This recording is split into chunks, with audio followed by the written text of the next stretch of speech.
Mas ini tadi kita simak liputan bersama bagaimana bahkan ada sayembara untuk mencari pilot Amerika Serikat. Mengapa hal itu dilakukan, Mas Anton? Ya, bagi saya sih jelas dalam beberapa jam belakangan ini ya, 24 jam belakangan ini memang eskalasinya cukup mengalami peningkatan. Apalagi misalnya ada dua Memasuki perang hari ke-35, perang antara Amerika dan Iran, sepertinya tak kunjung berakhir.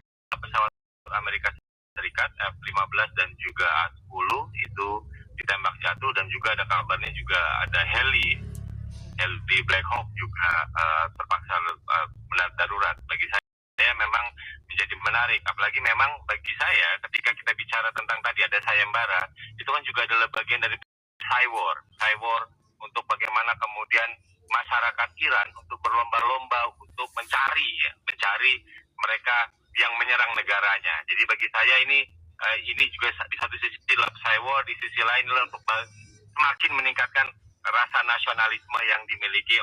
Bahkan kedua negara semakin memperluas serangannya Oleh masyarakat Iran, karena saya melihatnya gitu ya, dengan sejumlah sumber, ini publik Iran, sekalipun tadinya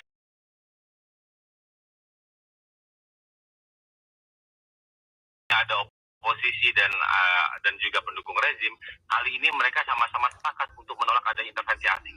Jadi bagi saya ini menarik. Jadi di satu sisi ada eskalasi, di sisi lain memang Iran juga cukup cerdik untuk memainkan cyber information warfare gitu ya, di tengah ada kebingungan bagi saya Amerika Serikat ini mau ngapain di tengah, dan ada banyak sekali dinamika dalam 2 hari belakangan ini, Mas. Ini eskalasi serangan udara semakin meningkat tampaknya, Mas Anton. Apakah ini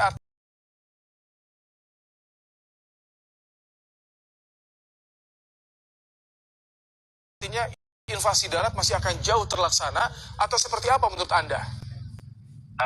Jelas bagi saya ketika kita bicara tentang serangan udara, itu kan artinya memang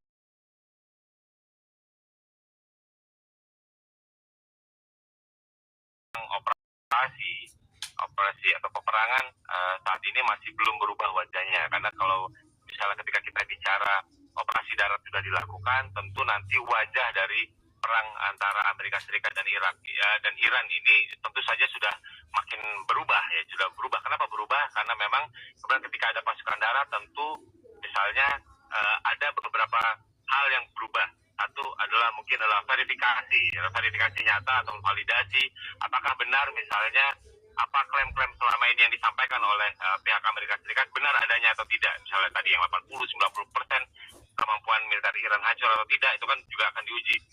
Satu. Kedua, tentu saja ketika ada pasukan darat, tentu saja ini sedikit banyak, ini mereka akan mengokupasi atau menduduki wilayah tertentu. Jadi kalau sebelumnya ini hanya fungsinya, gitu ya, tujuannya adalah untuk melumpuhkan atau melemahkan kemampuan militer pihak lawan.